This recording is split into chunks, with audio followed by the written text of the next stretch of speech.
Here we are on the debrief. It's Dave O'Neill here, sitting in a car with the great, one of the kings of podcasting, Matt Stewart from Do Go On. So good to be here. In your car, Dave. Yes, because we've done this before. I thought, I've never had Matt on before. Then I had a flashback. We sat in an Airbnb in Hobart. That's right. And did a, thank Back God, when... God, for a minute I thought that wasn't you. And you were looking Yeah, at me like, no. That was back when How you long used ago to was that? finish with a song. God, that was so long ago. Had a TISM song. Was it like early Hey, doors? speaking of TISM, I was just talking to, hang on, I got to remember their names. Lauren, Graham, and they went to Howler last Sunday night. Yes, And that was surprised. Drunk Mums were on and TISM came on. Oh my God, that was. Did you know about that? I only heard about it the next day because they're warming up for. They're gonna do Opera House in Sydney, and then they're doing something Port called Melbourne. Picker. Yeah, some Port Melbourne industrial. I'm going to the Picker show. Oh, maybe I should go. I mean, I always loved TISM. I don't know if we talked about TISM last time because you're a big, but you'd know Damien, wouldn't you? I know Damien a little bit. Yeah, and the tall guys. Oh, I can't remember. Ron Hitler Barassi. Yeah, I in the 80s, I was at a nightclub called Thrash, was in Bridge Road, and people said they're the guys from TISM. So I'm a smart ass. I went up and I said, "Rumor is you're the guys from TISM." The guy told me, he goes, "Who wants to know?" I said, "Oh, me." And he goes, "You're from Captain Coco, aren't you?" Oh, I'm like, "Yes, good. I am." Would you would have gigged together, wouldn't you? We did one or two gigs together, yeah, but not maybe after that. I don't think people know enough about Captain Coco. No, I don't like think, it's crazy. Like very rarely do entertainers hit big in two separate we weren't art that, forms. We weren't that big though. That's we had a record and we were on TV, but we weren't that big. We weren't. Yeah, you're a band on TV. Yeah. What you play on Molly's show? No, we did The Factory, hosted by Andrew Daddo and Alex Paps. Bloody hell. Saturday morning show. It was before Recovery turned up. It was kind of like Recovery. Alex Paps, I saw him the other night. Really? Yeah, he did Fisk. He was in Fisk. And then I went to see Kitty Flanagan in Belgrave in the theatre, and Alex Paps was there. Alex Paps? Yeah, and he just looks like he's aged overnight because I hadn't seen him since The Factory. Oh, I'm like, oh my God, it's like Alex Paps' granddad's here. But it was Alex Paps. Oh, yeah, well, you know what he does? Play school. Oh, right. And he tours it. He's the one who does the tours. Does what? Live play school? Oh, yeah. Him and another person go out. Because when you think about it, it's a relatively cheap show to do. There's just two. There's a musician who goes out and plays the piano, and there's him and a female host, and they just go and do theatres and halls and stuff. Oh, that's awesome. Anyway, we should say Matt Stewart What does he call it? Does it Oh, no, it's proper play branded? school. Yeah, it's branded. All right. It's all run by so the ABC. So the ABC's taking them. Chunk. I think it's, yeah. It's like I like the idea he's doing like a... Oh, yeah, an off-brand. Off-brand. play tool. It's not Alex Paps. Geez, we jumped into this quick. We did. So much that I'm nervous this mic's not on. It is on? Because I'm a big fan of the show. I know you texted me the other night and said you were enjoying the debrief. What episode? I said, are you drunk? It was like late at night. Yeah, I'm like, it's crazy that you could pick it from a text. You're tricking. I'm like, yeah, nah, you've got me there. No, only because it was late at night. Right. And I could, And maybe I was being a little over the top in the praise. What episode were you listening to? I was listening to 3 back to back. Oh, God. And I was on the train home and I'm like, this is so fucking good. It felt like I was in the car with you. Oh, that's good. Would have been... Yeah. Oh, Dan Connell. If I was going to have a guess, Oaksy was probably on. Yeah, Sonia Diorio. Yeah, probably. There's a few regular correspondents. I listened sober, the Dan Connell one. Oh, yeah. That was brilliant. Yeah. But I loved how you were like, you were backstage and then all of a sudden, it was the next day and you were in an alleyway or something? Yeah, no, sitting in some seats outside the information centre in Adelaide because we're just like, I had to go the night before. I'm like, let's just regroup tomorrow. It's not like we're doing anything because when you're in Adelaide, you don't have your family with you or anything. So even though my wife did come over and she loved it, which is, having a break from the teenagers, basically, our kids. Done a gig in Brunswick. Yes. The Co-Conspirators. It's a great brewery. A really good gig. It's funny because everything about it, and I know we'll get to this in the questions. Yeah. But if you designed a bad venue for a gig, this would tick all the boxes. Well, it's not even in its own. It's in its sort of little room, but there's no walls between. No curtains, no walls. No walls between high them and just ceilings. People watching the football or the dogs. Dogs. There were 2 different dogs there. I'm sure I heard a baby cry at some point. Yeah, there was a baby when I walked in. There was a baby walking out, not by itself, obviously. But anyway, Yeah, it was. Yeah, because the thing about me is like when someone asks you to do a gig in Brunswick, I just think, oh no, it's just gonna be all hipsters staring at me because my kids are at uni and they're like, "Oh, Dad, don't embarrass yourself." That's funny. I think maybe the hipster era of Brunswick is probably past. You know? I reckon, but I there are don't a think lot hipsters can afford to live here. No, anymore. they can't. There are a lot of middle-aged people there. Yeah, heaps of middle-aged people, in fact. Yeah, it was. You asked at one point who's the youngest one there, and the youngest 28. 28. Yeah, they make it into the over 28s at the Sandbelt. We used to have, the Croxton was over 28, rocking at the Croxton. Oh, yeah, right. That's back. You been back there? Oh, yeah, to see bands. I saw Everclear there. Oh, no shit. How was that? Oh, good, but he has MS, the main guy, and so his voice is a bit sketchy, but it was still good to hear, you know, I am still living with your ghost. And dreaming of the West Coast. That one about, as he said about his dad. Yeah, weren't we doing a gig together and I had to go on early? Remember that? And you sent me a message. Did you cry when you played the song about his dad? Oh, yeah, maybe. We were doing Thingo together. Anyway, it was so long ago. Who else have I seen? My wife went and saw Geese there the other night. Oh, they're like Peak a New hipster. York band or something. Yeah, they're hipster. They seem. I'd never heard of them, and now I hear so much about them. They're good, actually. They're really good. Yeah, they've got good songs. But he's only like Jeez. 23. You know when you hear one of those people, it makes you sick. What, 23? I think I was on the dole. But then you think of all the like the biggest songs in the classic 70s, and you're like, wait, Neil Young was singing Old Man when he was 22 or whatever. It's like, that's crazy. That is funny, actually. That just makes no sense. Because you're a big music head, aren't you? You know, in my certain areas, I guess. Yeah. What areas are they? Like 90s, alternative? Yeah, of? Probably. That was where I sort of came up through that. Like, Everclear was definitely something I was... yeah, you know about back in the Everclear. day. Yeah. But, so who are your favourite bands now? Or like modern bands or still... Any bands. I mean, Tism's still right up there. And I love Damien Cowell's solo stuff. Oh, and yeah. have you seen him do his Tony Martin Tony show? Martin showed me some videos. I'm like, oh my God, that looks like a full-on workout. He goes all in because they did... he set up a big band, Damien Cowell's Disco Machine. I remember that, But there was like, 12 of them, and apparently it was very cost prohibitive hard to make money. Yeah. So, but Tony was always the one of all the guest singers. He was always the one going 100% all in. Yeah. Dressing up, dancing. Yeah, loving it. Yeah. So it was the perfect combo. And Arseless Chaps is such a funny name. You got to remember, Tony Martin started his comedy career dressing up as John Cooper Clarke and doing a gig. That's John Cooper Clarke in New Zealand. I saw John Cooper Clarke support... Oh, no, I saw Dave Graney support John Cooper Clarke about maybe 15 years ago. A while ago now. Yeah. He was legendary when I got into music. Oh, look at that security guy. He's really rushing these yellow lines. Oh, yeah, that's... I don't know if you... What's the idea with that? Little it's like, come on, mate. Yeah, come on. He's not going to stop anyone. No, yeah, I'm not pulling over for yellow flashing lights. No, come on, mate. Come on, mate. Relax. And so, mate, you do a mixture of stand-up, but your podcast is big. We've talked about this before, but do go on. Well, do go on. It's big. You've been big on the other England, one. isn't it? Yeah, we're going to Canberra, Canada. Are you big in Canada? Well, I think we're, got enough to go do a short run of fantastic. Little theatres and stuff. Last time I see you doing like places like Birmingham and stuff. Yeah, Birmingham Birmingham's got a good following there. London, obviously. And how do you find out? Like, how did you find out you were big in Birmingham? I think you just sort of start interacting with some of the listeners, and there's stats in the back end that I imagine, can have a look at. Yeah, but they're very depending on who you're hosted by. They'll be like, if you look, it'll be like Melbourne some percentage, but then it'll be like Brooklyn, Melbourne, and they'll have like all these suburbs. Like, can't you just give us like? Yeah, that's so it's very unhelpful to know that. So who organises these tours? Do you guys do that? Or do you we're just full in India. We got a guy over in the UK who produces them. Yeah. So it makes it a lot easier. You've got a guy over there. You basically don't need a visa. You just rock up and last time I went. A visa. Yeah, well, you just have, if you talk to a human, you have to tell them we're here to do this thing and someone signed this letter. But last time I've forgotten to do that, and I landed in Edinburgh.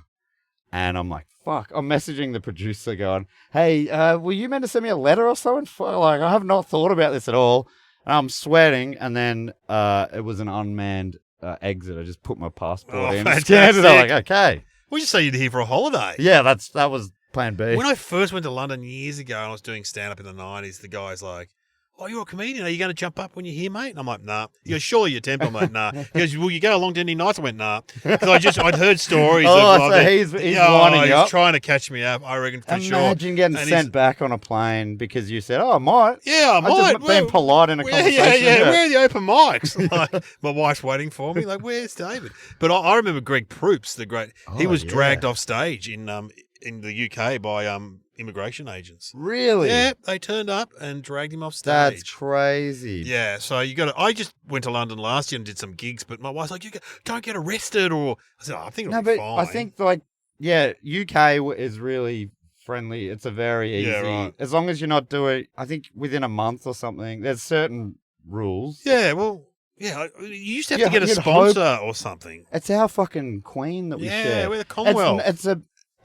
She's on her coins. It's so annoying, and long may she reign. But it's so annoying that till recently you used to have to line up with the rest. Oh yeah, I know. I'm like, what's the point of being in this fucking Commonwealth? Yeah. Why are we lining up with the Turkish people and the Spaniards? They were on the Axis, weren't they? Yeah, exactly. Does Gallipoli not mean anything? And your other podcast that I've been on, who knew it was Matt Stewart? It's like a sort of like a classic. There's a Boulder Dash or. Oh, I love that. That was good fun. Yeah, you were so great on it as well, man. I think I spent half the time just asking talking about full frontal. Yeah. What is your proudest sketch that you wrote? Well, someone put it on. Simon Taylor, comedian, sent me a message. Hey, this is blowing up online. Apparently, you wrote it, and it's a Sean McAuliffe sketch. There's a guy sitting at a outside table with 3 empty seats. Loser. Yeah, and he goes, is anyone sitting here? The guy goes, no. Anyone sitting here? This is Sean saying this. Yeah. Is anyone sitting there? And Sean goes, you've got no friends, and just walks off. That was you. Yeah, I wrote that. That does the rounds every now and then. Someone else put up the great Durs of history. That wasn't you, was it? Yeah. Was it really? Yeah. I was so sure it was going to be. Fuck, that's so funny. So that's Eric Someone's Banner. cut them all together. Yes. So Eric Banner's going, oh, duh. So there's... The first one we did, there's a little girl with a grandma at a funeral going, so grandma's never coming back? And Eric leads and goes, oh, duh. That's so good. But Eric's timing is so good because he does it differently every time. Yeah, he does. He does and anger. Back to back. He does anger. He does sort of... Pull cue ball in the mouth. Yeah. And is the place... Is there a fire and he's all covered in ash? Oh, duh. Yeah. Now, this is the thing about Eric, and I don't see him very often. I see him about once a year. When he does comedy, he was the fucking best. He was the best. I never saw him. So he came up just as a stand-up? Yeah, he was a stand-up. Absolutely. Because you famously... told him not to do the Chopper movie. That's it. I still remember. He doesn't even remember. We're at the Basement Club in Sydney. He said, I want you to meet this director, Andrew Dominic. I'm going to do a movie about Chopper Reed. And I went, what that fuck? Because I'd read one of his books. I said, oh, that guy, that fucking loser. Oh, I don't know about that, Eric. You should stick to doing... He was doing that TV series on the ABC called Something in the Air. Like it was a classic 6:30 soap opera for Frankie half J. an hour. Holden's in it. Yeah, Frankie J. It's a bit quirky there in the country, like in the sea change. Yeah, sort of a grass sea change. Greener, cheaper version. Yeah, but he was never going to take my advice anyway. Well, so they probably made the right call. I think he made the right call. Chopper was such a great movie. When you would take off a bogan, the great Durs of history. Yeah, that is the best. There's a whole bunch. Dave Warnicky, who I co-host, to go on with. Yeah. We talk about it all the time. Oh, yeah. And I'm like, I have a feel. It's got a bit of the Dave O'Neill feel to it. Yeah. I don't know if I wrote him with someone. It's that long ago, I can't remember. But I asked Mark O'Toole, who I wrote with a lot, and we were eventually the head writers of Totally Full Frontal. Right. And he goes, yeah, that was you, remember? I'm like, oh. Was he a stand-up as well? Yeah. We did our second gig together. Because I remember... Yeah, he was great, but he stopped doing it. One of the first TISM shows I saw at the Hi-Fi or the Max Watts, and he was like the compere. Yeah, and the people were throwing coins at him. Yes. Yeah. It's a brutal job to go on. Yeah, he one really maybe cracked his glasses. It's a brutal thing to go on before. And there were all these jokes that I still hardly get. I get half the TISM jokes, but his name was Marcel Proust, which I didn't know what that meant at the time. Right, yeah, it's a I still philosopher, hardly know, but yeah. Yeah, no, Toolman was a very funny stand-up. He used to say his big routine was talking about how bouncers are going back to TAFE to do a course. So they're learning biology. Hey, fuckhead. Fuck everything was, hey, fuck it, get away. They're learning ancient history. Hey, I told you last week, and I'm telling you again, fuck off, mate. They're learning maths. You two, you four, fuck off. So, yeah, he did all That's about the very bouncers. good. Yeah, he had some great material. I wish I should steal it. And then he came back for a little bit, but then he makes a living as a writer, producer now. Right. Like he did all black comedy. He did all John Safran's shows. Oh, sick. Yeah, The music jamboree and stuff yeah, like he that. did all that. Awesome. A lot of people start in stand-up and then just, go off. This was your advice to me a while ago. Yeah, what, You're like, diversify? Or no, it was the opposite. You're like, just stay in. Oh, no, you got to Stay- keep going. Keep yeah, going. Don't, Everyone drops off. Everyone drops out, and Yeah. then they try to get back into it, and it's too hard. It's like Yeah. a moving feast, to quote the great Brad Oakes. You got to just hang in there. Because I went to Steve Vizard's lunch today. He has it during the comedy festival, and there's all the old school Trevor Marmalade. Oh, all those. Elliot Goblet? Elliot Goblet was there. He made a speech. Con Marasco, heaps of the old guard. Older than me. Glenn Robbins, he was there. Oh, that would have been great. Oh, yeah, it was good. Oh, the guy, Stephen Kearney from Lost Trees from Barkus was there. Like, people like that. Winnie Harmer was there. Vince Sereni. But someone like Vince Sereni still works all the time. He's just big in the corporate world. I've done a gig with him. Right. And he's very good. And he seems to know everyone in the corporate world. Because he'd never dropped out, so it's like No. a muscle thing. It's a muscle thing. I've It's a heard muscle. Tony talk about it. He's like, even when he's not really gigging, he'll make sure he does one every couple of months. He's Yeah. like, I gotta keep my card. he Keep your says. hand in. Yeah, Yeah, keep your yeah. hand in. It's a good idea. I think so. But also, I mean, it beats working. That's for sure. Oh yeah, I reckon. it's Even a though- crazy thing to be able to do. Yeah. Yeah. Um, Yeah. And as Jerry Seinfeld said, everyone dropped out. What did he say? Everyone dropped out for every reason you could ever think of. So whether it's addiction, family, cancer, people drop out for all sorts of reasons. In some ways, it's not easy. You know what I mean? It's not an easy path to take. It's not like working in the bank. Even though working in a bank now would probably be terrible. But, Yeah, back in my day, there's a comic called Matthew Hardy. And he's talking about his parents got the him. Saints, man. Yes. Yes, Are you a Saints? I'm a Saints man. Oh, okay, yeah. So he wrote that great book. And he said, Saturday Afternoon yeah, Fever. great book. Yeah. Saturday Afternoon Fever. And his dad, they'd always talk about, my parents did this, they'd talk about getting a government job. You're getting a government job.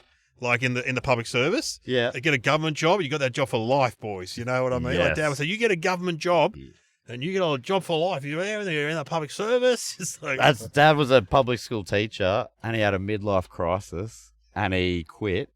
He's like, he reckons it cost him a fortune not taking leave without pay. He quit, and he took some sort of corporate job your dad. for a year, and he's like, oh, this sucks. I'm going back to teaching. Oh, really? But it meant he went back, and instead of having this build up of whatever you do, working in the public sector, like he was starting from You scratch gotta start again. as a 45-year-old or whatever he was. Fuck, so like with super and stuff. Yeah. So he ended up having to teach into his late 60s instead of maybe early 60s or something like that.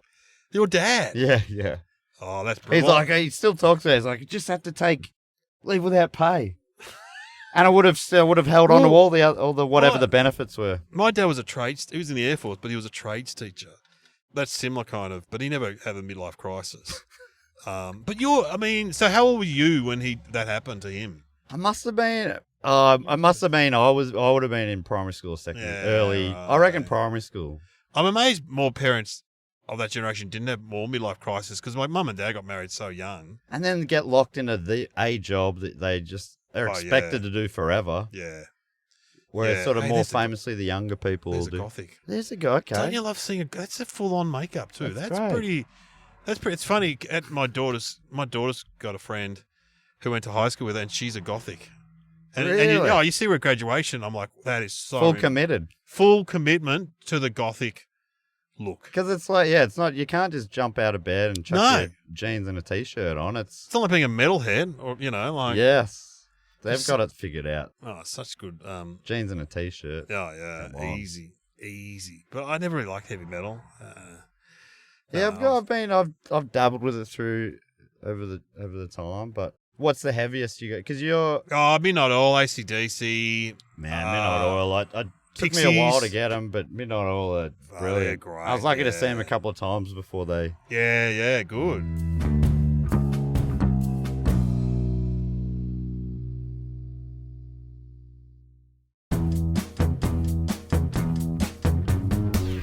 Do you remember they Triple M tried to get a festival going? It was called M1 or something like that. Oh, really? And it was at Dockland Stadium, but they just did not sell tickets. I was on the St Kilda Football Club mailing list or whatever, and they're like, "Hey, anyone who comes down to the club, we got 10 double passes for the Triple M festival." Yeah, so I fantastic. just went down and grabbed a double. But it was Midnight Oil headlined.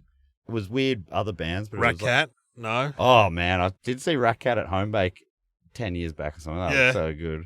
There was a guy standing next to me, kept going, "Play Don't Go Now." Yeah, It's like, mate, I reckon they're going to fucking get to it. It's like, They had 2 songs. yeah.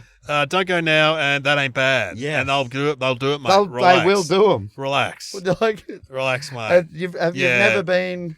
I've been listening to a lot of Pixies. I love the Pixies. So I've seen them a few times. I've never seen them, but yeah, Oh, I think I probably would enjoy them, and I know their hits. Probably know half a dozen of their songs. yeah. Monkey Gone to Heaven. Yeah, and Where's My Mind? Where's My Mind? Yeah. Oh, no, they're fantastic. Gouge Away. Gouge Away.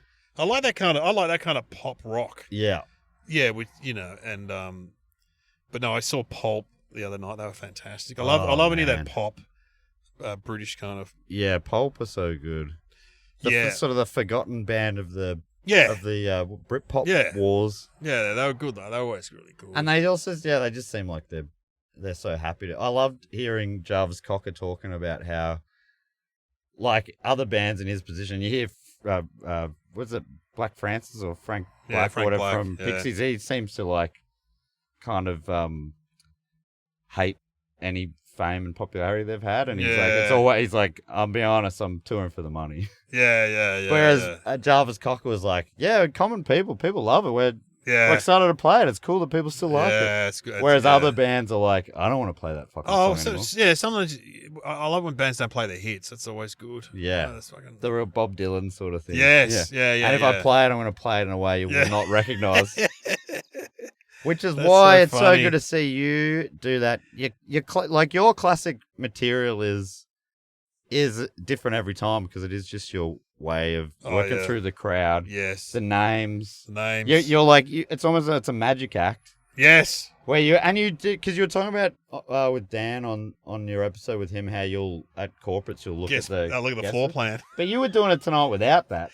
Yeah, but it's easy. I find it easy because men of a certain generation, there's only so many names Matthew, to go Mark, around. Luke, John, Yeah, Chris, Peter, John, Paul, Gary, Stephen, Ian. My wife goes, "Do you?" Because my wife hasn't seen me do stand-up for a long time. What happened the other day? I know, grand final week, I was doing a few gigs and we were down the beach and I said, I got to... She knew all this. On the way home, I've got to do a gig at the footy club. She goes, I won't come in. I'll just use the bathroom. But anyway, she hid behind a pillar. And I'm at the footy club. I had to explain to her. She goes, you were so rude and vulgar. You got to pull different reins. Yes, depending on where you are. it's a footy club. She goes, they would... We're fighting for our life. Yeah, fuck. I mean... Anyway, that is funny. Like sometimes you just got to do what you got to do to get through it. A gig is a gig, and she said, "Do you have a certain way you remember all that?" Because we were in Adelaide together, and she sat in the rhino room, but not, and she could hear me. She said, "Lucky there wasn't an hour and a half critique like from the footy club." But she said, "Do you have a method of remembering all those names?" I go, "No, I just say at the same time. I should have worked out a method, but I haven't worked out a method yet, so." I honestly just do it randomly. Your energy tonight was so great. It really felt. It just felt like your pace of jokes and you're bouncing around. It felt like. Oh yeah, my energy. Well, that's interesting because my wife's like the kids are always when they see me. My kids are sort of grown, teenager. They can't believe how much energy I've got on stage because I don't have it off stage. That's for sure. Unfit for life. Unfit for life, mate. But I told you about that. I'm sure last time I was on one of the first festival shows. Yeah. The hi-fi. The hi-fi. That's so funny. And you signed the book afterwards. Yes. I remember what John Safran said. So you do this show. I shouldn't imitate him. You do this show, and there's like 300 people there, and then you're just standing in the corridor holding a few books trying to sell them like you're at the market or something. So, yeah, you got a good point. I mean, but I feel like that's really endearing, right? Oh, yeah. I'm not selling anything at the moment, but I still I always sound like the priest at the end of the church. Thanks for coming. Peace be with you. You've had a few books. There was the Devo hat one. Yeah, Summer of '82. Yeah, I want to write another one, but there are a lot of work, but I always really enjoyed it. But it's just it's the kind of dream that so many people have, and nearly no one will. Yeah, true. Because it is a lot of work. It's a lot of work, not much money. I've got a start on one. Yeah, as a podcaster and you've got a big following, you could do a book. Yeah, well, I mean, I just have to commit to doing it. What was your method of making sure you got the words out? I wrote a few chapters, then approached a publisher. I talked to other comics that had books. Like I talked to Rob Quantock and Catherine Devney. I still remember I was in the ABC canteen and they both had books out with a company called Lothian. And so I just approached. That's a good tip. You find someone that's done a similar book. No point approaching a sports book publisher to do your, but then they're going to go, well, we don't do comedy. Yeah. So you find someone who does comedy books, you approach them and say, I've written a few chapters, have a look. And that's all I did. And then they say, yeah, okay, we'll commission you. And they give you like a couple of grand or something. Right. But then I would just sit in front of the TV and write. Like I do my homework in the 80s. Oh, you were the original double screener. Yeah, I was. I'd just be like watching some drama or somebody just tapping away. And then the best method is what Adam Zwar, friend of the show, said. You do what they call a vomit draft where you just write it all out and you don't really reread it. You just get it all out of your system, try and get it down, and then you go over it later. Or you can do that chapter by chapter. You do a chapter. Yeah, you just got to get it down. Yeah. Just got to get it down and then perfect it later. What's he doing these days? Oh, mate. Because he was on this run of just having hit shows every year. Yeah, look, he moved to America and stuff. Right. And he's with Wilfred. Yeah, no, he wasn't he just moved because his wife is a director and then she got a lot of work. She ended up directing Doctor Who in England. Wow. Yeah, amazing. She passed away, unfortunately, throat cancer. Yeah, she was amazing. I went to her funeral the other day, Amanda Brocci, and she was in Nocturne Waving. Shit. Yeah, it was really. I didn't know. Oh man, it's such a talented woman. Anyway, and so Adam's been looking after her, but he still works a lot as a writer. So he writes on all these TV shows. He's writing Austin, the ABC show. He writes on that. Right. And he's just doing all stuff for a drama or something at the moment. Yeah, he's always. Oh man, no one's busier than Zwari. Yeah. His classic. Do you remember his classic ad? Free for free. Yeah, free for free. Free for free. Well, he had a whole journey. He was a journo, so he was. That's right, because I loved his show about being a like. Lowdown. Lowdown was great sitcom. Yeah, well, Amanda directed that. Oh, Lowdown. Good. Yeah, great work on Wilfred. Yeah. With the Nick Cave theme song. Yeah, that's right. I was just thinking he'll put on his suit apparently every day, go into his basement or whatever, and that's how every day Nick Cave, yeah. He writes like it's a 9-to-5 job kind of thing. Yeah, Nick Cave, that's right. You hear about people like Jerry Seinfeld does that apparently. It's like, oh yeah, who can be bothered doing that? Seriously. Chuck the TV on. Yeah, chuck the TV on. Have the computer on your lap. You'd be watching a bit of whatever, Law and Order, who knows, whatever. I really think there's something in that because I don't know why, but I'll write better when I'm doing something else. Yeah, well, it's like if I'm driving, I come perfect. Up with nearly all my best ideas come when I'm driving because part of my brain is obviously. It's true. Driving's perfect time for it. Yeah. That's what I do. Talk to myself and. You had some funny stuff tonight.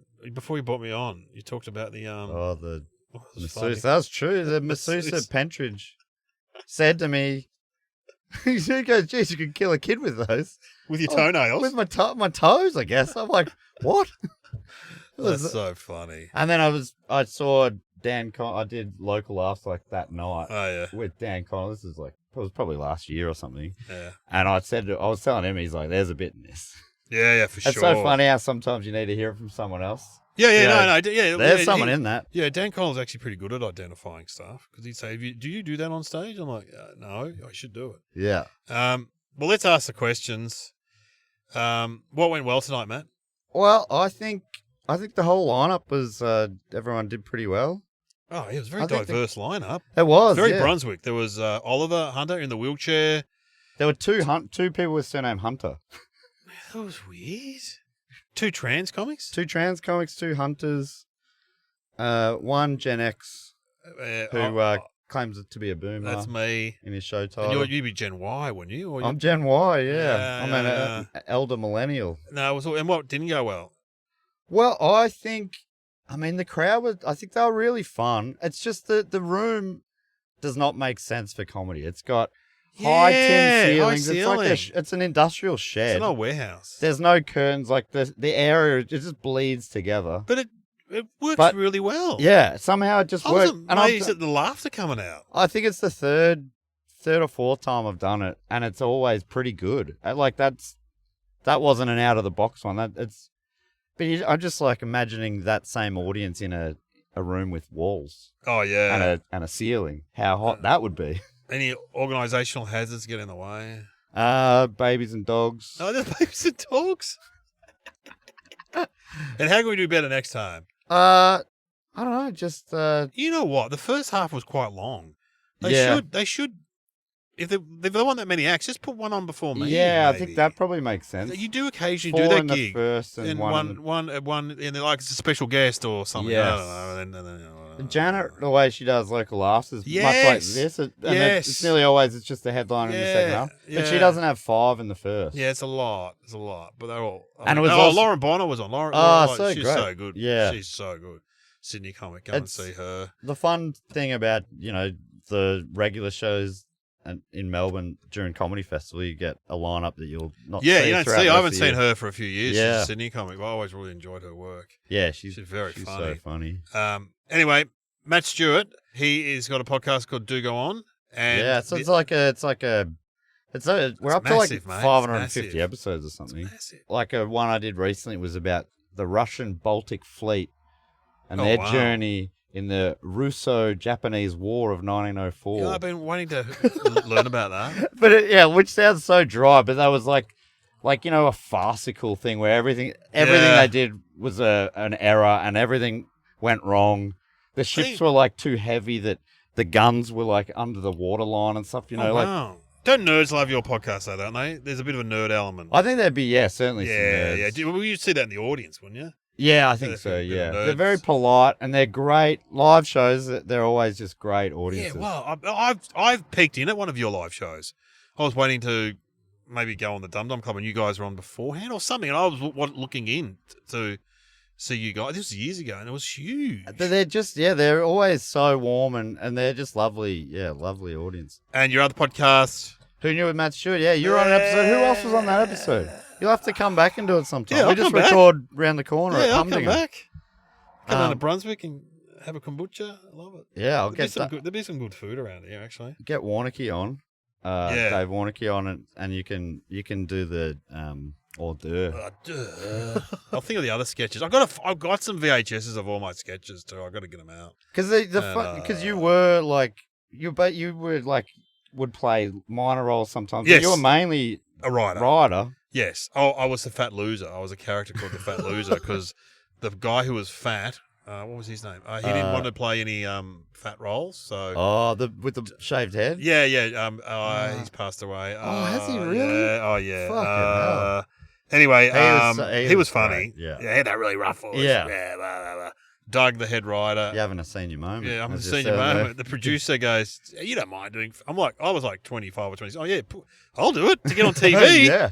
I'll do it absolutely. I'll be a loser. I'll be a loser, the fat loser. And the first sketch was with Kitty Flanagan. She was on Full Frontal for a year. So Right, that's right. I walked into a gym and she was behind the counter and I said, "I'm here for my assessment." And she goes, "You're a fat loser." Now, you couldn't do that now. That's so Couldn't do that now. Yeah, I guess. No, you couldn't do it on TV. You get shot down. But I did a few fat jokes tonight. People are like, "Oh, you that was the only reckon? time they sort of turned on me." Yeah, I'm like, "Well, I listen, can." I'm allowed to do them about myself, Fucking- surely. No, it was about kids. I said, "There's Oh, all okay. the kids on scooters are fat because they're not pedaling," and they're like, "Oh no, you're gone too far, mate. Come on, mate. Come on, mate. They're That's not it's not the way their the kids fault. They're work. just from a poor background, are they?" Anyway, good to see you, Matt. You too. Thanks Matt so much. Stewart. Do go on. Have a listen. Going for a drive. Do a little gig. Then drive back with the chatter, cause the TV.